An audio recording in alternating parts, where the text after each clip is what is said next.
نقول بسم الله ونذوق. شامية بالكراميل اللي يبيعوها بالسينمات بطريقة جدا سهلة والطعم على العالم. تعالوا نحضرها على السريع. هنا بجدر راح نضيف شوية زيت، نضيف جرس،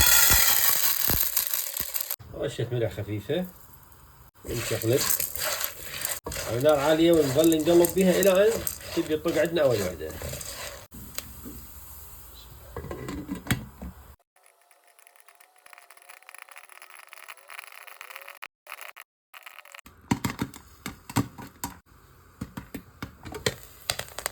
وهيك تمام حبايبي.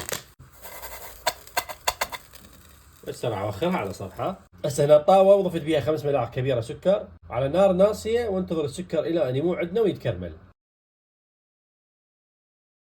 وهسه نحرك حتى ما يحترق عندنا الشكر ويصير بطعم طيب. بس صار عندنا السكر بهذا الشكل هيجي تمام. نبشي نوصل هذا اللون مالت الكراميل. هسه حبايبي راح نضيف الشامية اللي حضرناها ونقلب. امشي نتاكد ان الكراميل توزع على الشاميه كلها حبايب. هسه حبايبي عندي هنا ورق زبده وراح انزل الشاميه مالتنا بهذا الشكل، نوزعها. هسه راح اتركها تبرد لمده 5 دقائق. هنا بعد مرور 5 دقائق هسه شنو راح نسوي؟ راح نفككن بهذا الشكل.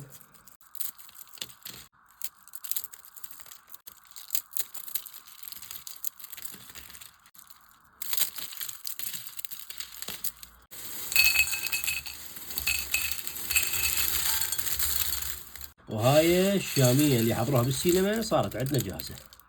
اسمعوا لنا القرمشه. نقول بسم الله ونذوق. القرمشه عالم ثاني يا جماعه. جربوها وانتظر رايكم بيها بالتعليقات.